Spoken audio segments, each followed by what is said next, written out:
வனவாசம் வீசும் காதல் மதுர மண்ணில் கலந்த காதல். ஐயா என்னாச்சு?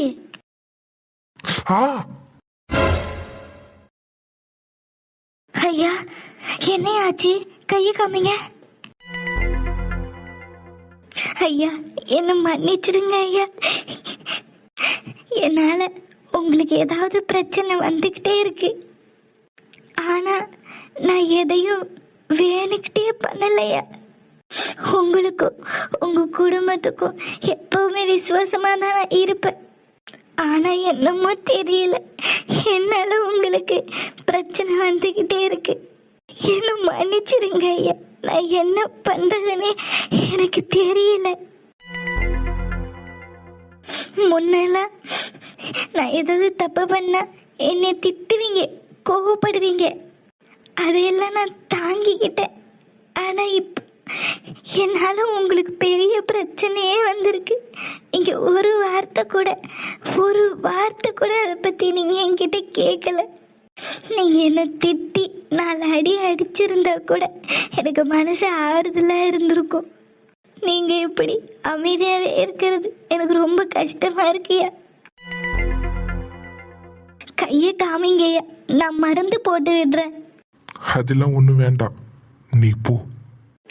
இல்லையா, நான் மருந்து போட்டு விடுறேன். ஐயா கையை காமிங்கய்யா. மீனா, என்ன 2 பேரும் ஏதோ சீரியஸா பேசிட்டு இருக்காங்க போல. அவசரப்பட்டு குறுக்க வந்துட்டோமோ? மீனா, எனக்கு தலைவலிக்குது, ஒரு காஃபி கிடைக்குமா? இதோ எடுத்துட்டு வரேன் அர்ஜுன். ஐயா அதான் கேக்குறாருல்ல, போய் காஃபி போட்டு கொடு. ஐயா அது வந்து மருந்து. நான் சொல்றது உனக்கு புரியல? அவன் தான் காஃபி கேக்குறான்ல, போய் போட்டு கொடு. சரிங்க ஐயா. கதிரு, என்ன ஆச்சு? ஹேய், என் பேரை சொல்ல கூட உனக்கு தகுதி இல்லை. இன்னொரு தடவை என்ன பேர் சொல்லி கூப்பிட்ட, அவ்வளோதான் சொல்லிட்டேன். அண்ணா, ஏன் என் மேல இவ்வளோ கோவமா இருக்கீங்க? நடந்த விஷயம் எதுக்கும் நான் காரணம் இல்லை. அப்படி இருக்கும்போது நீ எதுக்கு என் மேல கோவப்படுற? ஹேய், நான் கேட்குற கேள்விக்கு மட்டும் பதில் சொல்லு. உனக்கும் அந்த பிள்ளைக்கும் என்ன தொடர்பு? திருட்டுத்தனமா அவன் ரூம்ல என்ன பண்ணனா? உண்மையை சொல்லு. எதுக்காக அன்னைக்கு நைட்டு அவ நம்ம வீட்டுக்கு வந்தா? கிச்சன்ல அவளுக்கு என்ன வேலை? ஒன்னு பார்க்க தான் வந்தாளா? கதிரு, அதான் அன்னைக்கே எல்லா உண்மையும் சொல்லிட்டேனே. இது ஹால் டிக்கெட் எடுக்கிறதுக்காக அன்னைக்கு நடு சாமத்துல நம்ம வீட்டுக்கு வந்தா. ஏன் அத பகல்ல எடுத்து ஆவாதோ? நடு சாமத்துல ஒரு பொம்பளை பிள்ளைக்கு இங்க என்ன வேலை?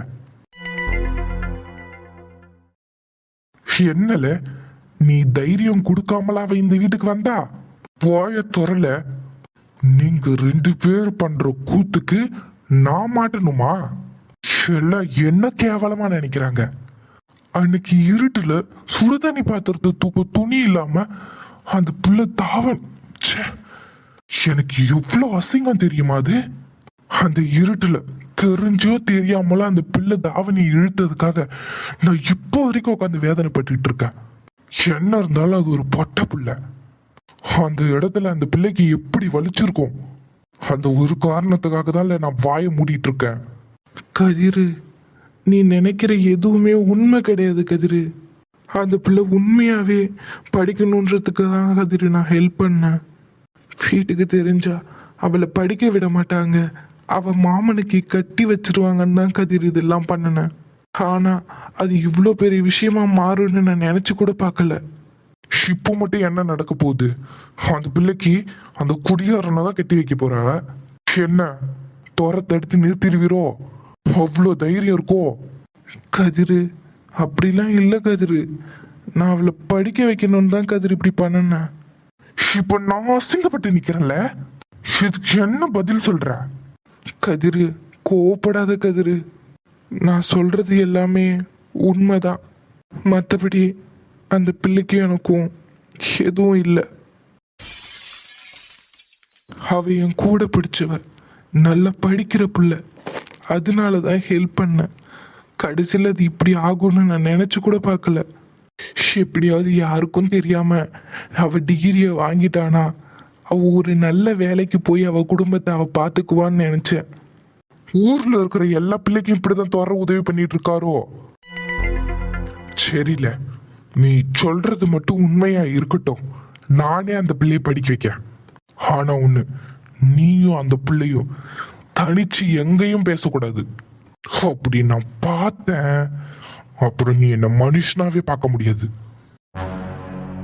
அர்ஜுன், இந்த காஃபி. இல்ல மீனா, எனக்கு வேண்டாம். என்னாச்சு அர்ஜுனுக்கு? தலைவலிக்குது, காஃபி வேணும்னு கேட்டா, போட்டுட்டு வந்தது வேணான்னு சொல்லிட்டு போறான். ஏய், நான் கேட்குற கேள்விக்கு பதில் சொல்லு. ஐயா சொல்லுங்க ஐயா. நீ உண்மையாவே டிகிரி படிக்கிறியா? ஆமாய்யா, பரிச்சு கூட எழுத போக முடியல. ஹால் டிக்கெட் வீணா போயிட்டு. இனி அடுத்த பரீட்சை 6 மாதம் கழிச்சு தான். அதுக்கப்புறம் தான் நான் அந்த பரீட்சையவே எழுத முடியும்.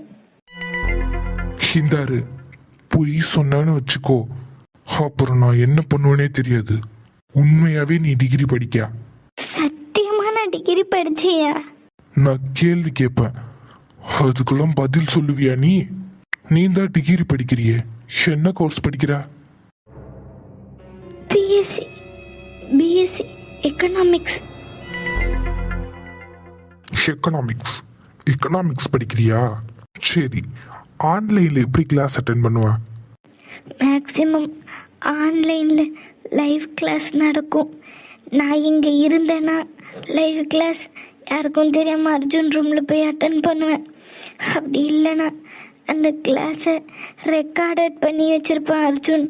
நான் இங்கே வர்றப்பெல்லாம் அந்த ரெக்கார்டட் கிளாஸை நான் பார்த்துக்குவேன். அதுக்கப்புறம் டவுட் கிளியரிங் செஷன் ஒன்று நடக்கும். அது வீக்லி 2 நடக்கும்.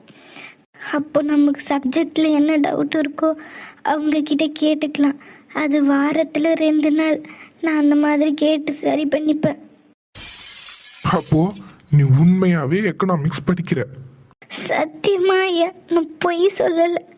சரி, வாட் இஸ் ஜிடிபி?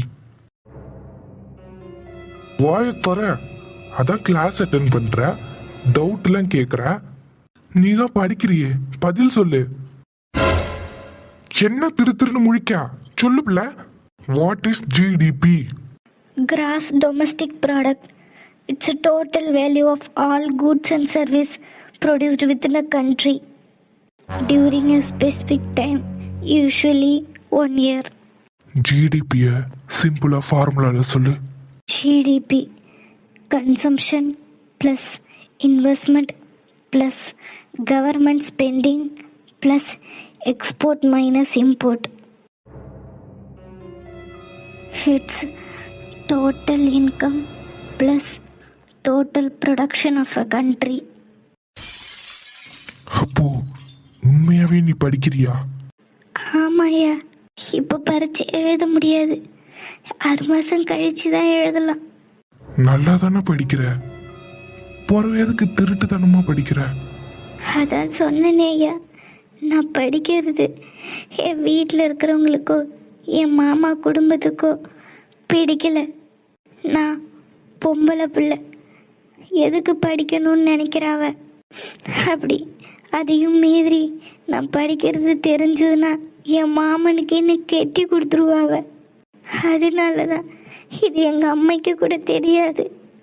சிறுக சிறுக கொஞ்சம் கொஞ்சமாக ஏதாவது சின்ன சின்ன வேலை செஞ்சு அதில் வர்ற காசை எடுத்துகிட்டு வந்து அர்ஜுன்கிட்ட கொடுத்தா அவன் எனக்கு ஃபீஸ் கட்டிடுவான். மற்றபடி படிக்கிறதுக்கோ லேப்டாப் என்கிட்ட இல்லை. அதனால அடிக்கடி அர்ஜுன் வந்து பார்ப்பேன். அர்ஜுன் எனக்கு லேப்டாப் கொடுக்கறது, கிளாஸ் எந்த டைமும் அந்த டைம் எனக்கு அரேஞ்ச் பண்ணி கொடுப்பான், ரெக்கார்ட் பண்ணி தருவான், மற்ற அந்த மாதிரி ஹெல்ப் எல்லாம் பண்ணுவான். இப்போ நீ எந்த இயர் படிச்சுட்டு இருக்க? 2nd year. 4th semester. அப்போ இன்னும் உனக்கு 3 செமஸ்டர் இருக்கா? இந்த பரீட்சையோட சேர்த்து இன்னும் 3 பரீட்சை எழுதுனாதான் நான் டிகிரி வாங்கலாம். அதுக்கு எப்படியும் 1.5 வருஷம் ஆகும். இப்போ இந்த 6 மாதம் போனதுனால இன்னும் 2 வருஷம் ஆகும். அன்னைக்கு அப்போ உண்மையாவே நீ ஹால் டிக்கெட்டை வச்சுட்டு தான் போனியா? ஏன் அடுத்த நாள் காலையில வந்து எடுத்துருக்கலாமே? நடு ராத்திரியில எதுக்கு வந்த? ஐயா, என்கிட்ட ஃபோன் இல்லை ஐயா. அர்ஜுனுக்கு ஃபோன் பண்ணி ஹால் டிக்கெட் இருக்கான்னு பார்க்கறதுக்கும் என்னால் முடியாது. அந்த ஹால் டிக்கெட்டு ஒரு தடவை வர்றது தான், மறுபடியெல்லாம் அதை ரீப்ரிண்ட்லாம் பண்ண முடியாது. அதனால நாங்கள் வச்சுட்டு போனதுனால யாராவது குப்பைன்னு நினச்சி தூக்கி போட்டுட்டாங்கன்னா என்ன பண்ணுறதுன்னு தான் அந்த நடுராத்திரியில் எடுக்கிறதுக்கு வந்தேன். இந்த ஹால் டிக்கெட் இல்லைன்னா என்னால் பரீட்சை எழுத போக முடியாதுன்னு தான் அந்த நடுராத்திரியில் யாருக்கும் தெரியாமல் உங்கள் வீட்டுக்குள்ளே வந்தேன். அப்படி வந்தப்போ தான் உங்ககிட்ட மாட்டிக்கிட்டேன். அப்போ இந்த முறை பரீட்சை எழுத முடியாதா? முடியாதையா, பரீட்சையே நடந்து முடிஞ்சிருச்சு. பரீட்சை தேதியே தாண்டிடுச்சு. நீ நல்லா தானே படிக்கிற? உங்க அப்பா அம்மா கிட்ட எடுத்து சொல்லு, அவங்க உதவி பண்ணலாம்ல. அவங்களாம் பண்ண மாட்டாங்கய்யா. என் தங்கச்சி இப்போ நீட் பரீட்சைக்கு படிச்சிட்டு இருக்கா. அவளையும் நான் தான் படிக்க வச்சிட்ருக்கேன். இதுக்கு நடுவில் நானும் படிக்கிறேன்னா அவங்க ஒத்துக்க மாட்டாங்கய்யா. ஏதோ ஒரு வீட்டுக்கு கட்டிக்கிட்டு போக போகிறவ இவளை படிக்க வச்சு எதுக்கு செலவு பண்ணணும்னு நினைக்கிறாவ. ஏற்கனவே எங்களுக்கு கட்டி கொடுக்கவே நிறைய செலவாகும். அதுக்கே அவங்களுக்கு கஷ்டப்பட்டுட்டு இருக்காங்க. இதில் எங்களை படிக்க வைக்கணும்னா அவங்களுக்கு உடம்புல திராணி இல்லையா. நானே படிச்சுக்கிறேன்னு சொன்னாலும் அவங்களுக்கு என்ன வேலைக்கு அனுப்பவும் விருப்பம் இல்லை. இருந்தாலும் அவங்களுக்கு தெரியாமல் நான் ஏதாவது சின்ன சின்ன வேலை செய்வேன். அதில் வர்ற காசில் தான் படிச்சுட்டு இருக்கேன். ஓ சரி, நீ போய் உன் வேலையை பாரு. ம், சரிங்க ஐயா.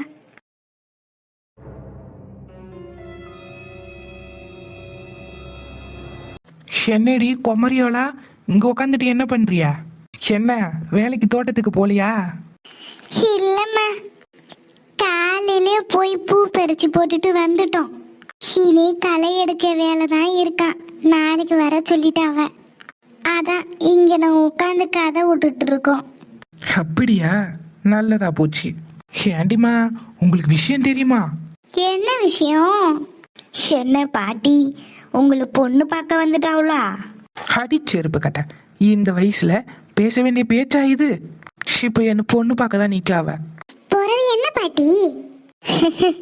நீங்க இப்பவும் சுடிதார் தான் போட்டுட்டு சுத்துறிய, அதான் இவ்வளவு கிண்டல் பண்றாவோ. ஏண்டி, எனக்கு பிடிச்சிருக்கு, நான் போட்டுக்கிறேன். உங்களுக்கு என்ன வந்தது? சரி, என்ன விஷயம் சொல்லுங்க. அது அந்த லட்சுமி இருக்கால, லட்சுமியோட முவா. அவளா? மீனாவா சத்யாவா? அதான் பெரியவ, பண்ண வீட்டுக்கு கூட வேலைக்கு போறாளே. ஆமா, அவங்க அப்பாவுக்கு அடிபட்டதுலேருந்து தான் பண்ண வீட்டுக்கு வேலைக்கு போயிட்டு இருக்கா. பாவம் அவ. அட ஏண்டி நீ வேற, இப்ப அவளுக்கு அவ மாமங்காரனோட நிச்சயம் பண்ணிருக்காங்க. அவன் சரியான குடிகாரன். அட பாவமே, அந்த பிள்ளைய குடிகாரனுக்கு கட்டி கொடுக்க போறாவளா? எதுக்கு இந்த லட்சுமி அக்காவுக்கு அறிவே இல்லை? அது இல்லடி, அந்த பண்ண வீட்டுல ஒரு பெரிய பையன் இருக்கானே, அந்த பையலுக்கும் இந்த பிள்ளைக்கும் ஏதோ தொடர்பு இருக்குன்னு கண்டுபிடிச்சிருக்காவ. அம்மா, இது வேறயா? அட ஆமாண்டி, நடு சாமத்துல அந்த பிள்ளை அவனை ரகசியமா போய் பார்த்துட்டு வந்துட்டு இருக்காளாம். அந்த உண்மை தெரிஞ்சுதான் லட்சுமி அவன் குடிகாரனா இருந்தாலும் பரவாயில்லன்னு கெட்டி வைக்க முடிவு பண்ணியிருக்கா. ஐயோ, இந்த பிள்ளை பெரிய வீட்டுக்கு வேலைக்கு போய் 1 மாசமோ 2 மாசமோ தான் ஆக மாட்டுக்கு. அதுக்குள்ள இப்படியா? கடவுளே, அதனாலதான் அந்த பிள்ளைக்கு கல்யாணம் பண்ண முடிவு பண்ணிருக்காவளா? அதுவும் ஒரு குடிகார பையன். இவளுக்கு இந்த ஊர் கதையை பேசலன்னா ஆகாது. சிவையா என் நாத்தனா வீட்டு கதையை தான் பேசிட்டு இருக்காவோ. என்ன கன்றாவியோ அந்த பையன் ஏன் இப்படி பண்றான்? அவனுக்கு கல்யாணம் பண்ணி வச்சாதானே, காலத்துல ஒரு கல்யாணத்தை பண்ணி வச்சிருந்தா அவன் எதுக்கு இப்படி வேலைக்காரி பின்னாடிலாம் சுத்த போறான்? சை, என்ன பயலோ இப்படி ஊர் புறா நார அடிக்கிறான் பேர. இவிய அந்த கதிர் வீட்டுக்கு சொந்தக்காரவ தானே, நம்ம பேசுனதை கேட்டிருப்பாவளா? அதெல்லாம் கேட்டிருக்காதுமா, அவ பாட்டுக்கு போறா. செக்க வாயை மூடுங்க, கொசு உள்ள பூந்துரு போகுது. விஷயம் தெரிஞ்சு அவங்க வீட்டுக்காரவேலே இவ்வளோ ஷாக் ஆவாளான்னு தெரியல. நீங்க கேட்டுட்டு ஆன வாயை பொழக்கிறிய. இந்த மாதிரி விஷயம்லாம் இப்பதான் கேள்விப்படுறேன், அதான் ஷாக் ஆகி உட்காந்துட்டேன். சரி புள்ளியோல, நான் கிளம்பேன், எனக்கு வேலை இருக்கு. களை எடுக்க போகும்போது கூப்பிடுங்க, நானும் வரேன். எல்லாம் ஒன்னாவே போவோம், அப்பதான் பொறுமையா உட்காந்து எடுத்துட்டு மணிக்கணக்கு காட்டிட்டு வர முடியும். அடிக்கிற வெயிலுக்கு வேற 1 மணிக்கெல்லாம் நம்ம வெளியே வந்துடலாம். அதுவும் சரிதான், வெயில் காட்டமா இருக்கு. பிறகு எப்படி 2 மணி வரைக்கும் களை எடுக்க முடியும்? 1 மணிக்கெல்லாம் பேசிட்டு வந்துடலாம். சரி, அப்ப நான் வீட்டுக்கு கிளம்புறேன். எங்க கூப்பிட்டீங்களோ? இல்லம்மா, இப்பதான் உள்ள வந்தேன். ஓ, கூட்ட மாதிரியே இருந்துச்சு. சரி, உங்க தங்கச்சி கூப்பிட்டாலே, என்ன விஷயம்? எல்லாம் நல்ல விஷயம்தாம்மா. அப்பா, உங்களையும் கூப்பிடணும்னு நினைச்சேன், நீங்களே வந்துட்டீங்க. என்னப்பா, என்ன விசேஷம்? எல்லாம் நல்ல விஷயம்தான்ப்பா. நம்ம தியாவ கதிருக்கு பொண்ணு கேட்காவ. நீங்க என்ன சொல்லுதிய? யாருக்குங்க? உங்க தங்கச்சி பையனுக்கா? ஆமாமா, அதுக்கு எதுக்கு இப்படி முகத்தை வச்சிருக்கா? அதெல்லாம் நம்ம பிள்ளைய கட்டி கொடுக்க முடியாதுன்னு சொல்லுங்க. ஏமா, நம்ம அகிலாவோட பையன் தானே. அந்த பையன் என்ன படிக்கலையா, வசதி இல்லையா? ஏன் வேண்டாம்னு சொல்லுதா? மாமா, உங்களுக்கு எதுவும் விஷயம் தெரியாது. ஊருக்குள்ள என்ன நடக்குதுன்னு உங்களுக்கு ஏதாவது தெரியுமா? ஏய், என்ன உளர்ற? எது, நான் உணர்ந்தேனா? ஊருக்குள்ள வந்து கேட்டு பாருவ, பரவு தெரியும். என்னத்தை கேட்கணும்? ஏன் என் தங்கச்சி குடும்பத்துக்கு என்ன குறை? எவ்வளவு பெரிய குடும்பம், அவன் எவ்வளவு படிச்சிருக்கான், ஏதாவது தெரியுமா உனக்கு? ஆமாங்க, பெரிய குடும்பம், நல்லா படிச்சிருக்கான். அது மட்டும் இருந்தா போதுமா? குடும்பத்தோட மரியாதையை காப்பாத்துற மாதிரி நடந்துக்கணும், அது இருக்கா? ஷேமா, இப்ப என்ன ஆயிப்பட்டதுன்னு இப்படி கத்துதா? மாமா, ஊருக்குள்ள என்ன பேசிக்கிதாவன்னு தெரியுமா உங்களுக்கு? இவ்வளோ நாள் இல்லாம இப்ப திடீர்னு நம்ம தியாவை அவனுக்கு பொண்ணு கேட்கறாங்கன்னா காரணம் இல்லாமலா? அவன் என்ன பெரிய பெரிய படிப்பெல்லாம் படிச்சிருக்கானே, ஒரு எதுக்கு நம்ம பிள்ளைய வந்து கேட்கணும்?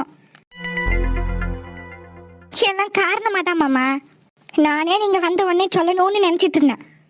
ஊருக்குள்ள என்ன பேசிக்கிறாவ தெரியுமா? அப்படி என்னதாம்மா பேசிக்கிறாங்க? ஏதோ பேசிக்கிறாங்கன்னு சொல்லுத, என்னன்னு சொல்ல மாட்டிய? அந்த கதிர் பையன் வேலைக்காரிய வச்சிருக்கானோ. ஷேமா, வாய்க்கு வந்ததெல்லாம் சொல்லாத. என் பேரன் அப்படிப்பட்டவெல்லாம் இல்ல. ஆமா மாமா, நான் தான் உங்க பேர மேல இருக்கிற பொறாமையில போய் சொல்லிட்டு தெரியும். ஊருக்குள்ள வந்து கேட்டு பாருங்க, பொறைக்கு தெரியும். ஊருக்குள்ள இதே பேச்சு, வெளியே தலை காட்ட முடியல, அசிங்கமா இருக்கு. இப்படி இருக்கும்போது நம்ம பிள்ளை அங்க கட்டி கொடுத்துட்டு அசிங்கப்பட சொல்றீங்களா? ஷேமா, பொய் சொல்லாதம்மா. நான் என்னத்துக்கு உங்களை போய் சொல்ல போறேன்? ஊருக்குள்ள 4 பேர்கிட்ட கேட்டு பாருங்க, பொறைக்கு தெரியும். பிள்ளைய அந்த பையனுக்கு கட்டி கொடுத்துட்டு வயிற்றுல நெருப்ப கட்டிட்டு இருக்கு சொல்றீங்களோ? இப்போ நான் என் தங்கச்சிக்கு என்ன பதில் சொல்றது? நான் வேற இன்னொரு 2 மாசம் போட்டும் பிறகு கல்யாணத்தை பத்தி பேசலாம்னு சொல்லியிருக்கேன். நல்லதா போச்சு, போய் தட்டு மாத்திட்டு வராம இருந்தீங்களே. நீங்க பண்ணக்கூடிய ஆள் தான். நீங்க ஒன்றும் போய் சொல்லி மறைக்க வேண்டாம், உள்ளதையே போய் சொல்லுங்க. இதான் ஊருக்குள்ள பேசிக்கிறாவ, நான் எப்படி கொடுக்கறதுன்னு கேளுங்க. அந்த பையலுக்கு பிள்ளைய கட்டி கொடுக்குற எண்ணம் இருந்தா இப்பயே அதை விட்டுருங்க. நம்ம பிள்ளை நல்லதுக்கு தான் சொல்லுதேன். என்னப்பா இவ இப்படி சொல்றா? என்னன்னு தெரியலையேப்பா. பேசாம அகிலா கிட்ட என்ன எதுன்னு விசாரிப்போமா? இது எப்படிப்பா அவகிட்ட போய் கேக்குறது? நான் வேற சந்தோஷத்துல அவகிட்ட வாக்கு கொடுத்துட்டு வேற வந்துட்டேன். இப்ப போய் இல்லைன்னு எப்படி சொல்றது? இவ சொல்றது மட்டும் உண்மையா இருந்தா பிள்ளைய அந்த வீட்டுல கட்டி கொடுக்க வேண்டாம். அவளை கட்டி கொடுத்துட்டு நம்ம கஷ்டப்பட்டு இருக்க வேண்டியதா இருக்கும். ஒத்த புள்ள, அவ கஷ்டப்பட்டா என்னால தாங்கிக்க முடியாதுப்பா. ஷேப்பா, நீ வருத்தப்படாத. நீ தான் 2 மாசத்துக்கு அப்புறம் பேசிக்கலாம்னு சொல்லியிருக்கல, பாப்போம் என்ன நடக்குதுன்னு. அப்படி இல்லைன்னா நானே அகிலா கிட்ட பேசுறேன் என்ன ஏதுன்னு. சரிப்பா. தியா எங்க இருக்கா? வந்ததுல இந்த ஆளையே காணல. காலையில ஏஞ்சி பிள்ளையார் கோயிலுக்கு போயிட்டு வந்தா, அதோட மேல போனவ இன்னும் சாப்பிட கூட வரல. நான் போய் அவளை கூப்பிட்டு சாப்பிட சொல்றேன். நீ என்ன ஏதுன்னு பாரு. சரிப்பா.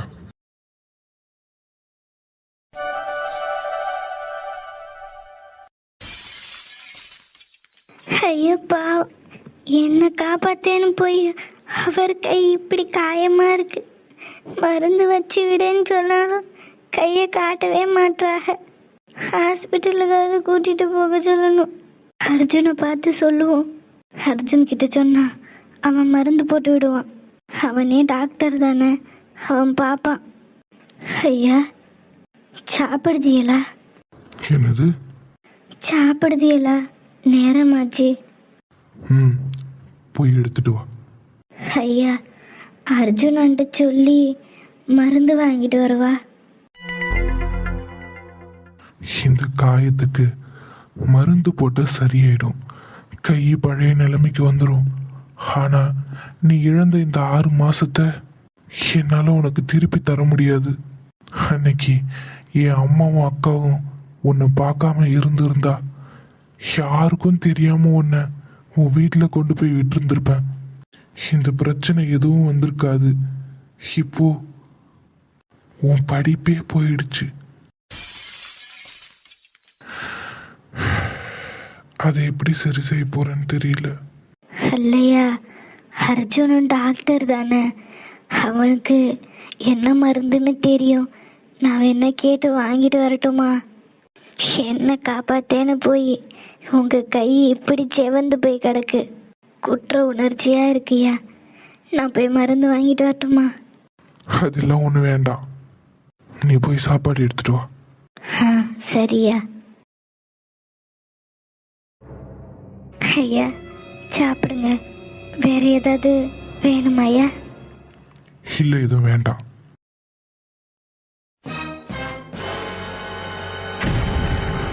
ஐயா,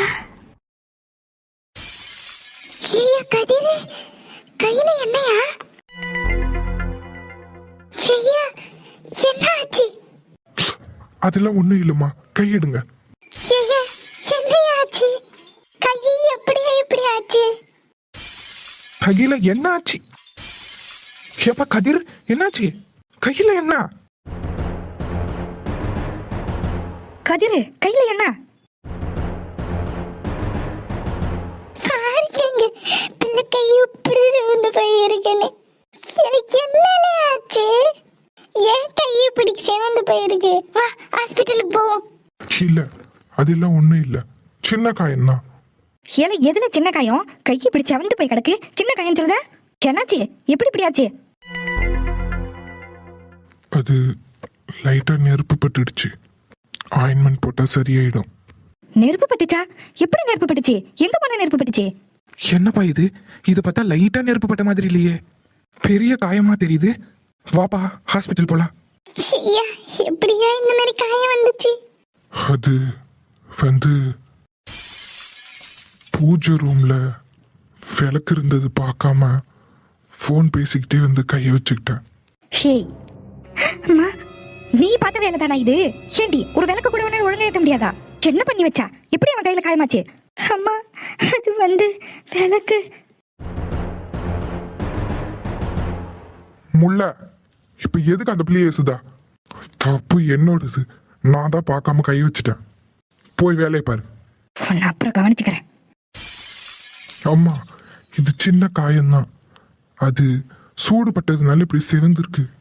மற்றபடி ஒன்றும் இல்லை. நீங்க பயப்படாதீங்க. நான் ஹாஸ்பிட்டல் போறேன். ஐயா, நானும் வாரையா. அம்மா, இது சின்ன காயம்தான், நானே போய் பார்த்துக்கிறேன். கதிரு, நானும் வரேன். இல்லப்பா, பரவாயில்ல, நானே பார்த்துக்கிறேன்.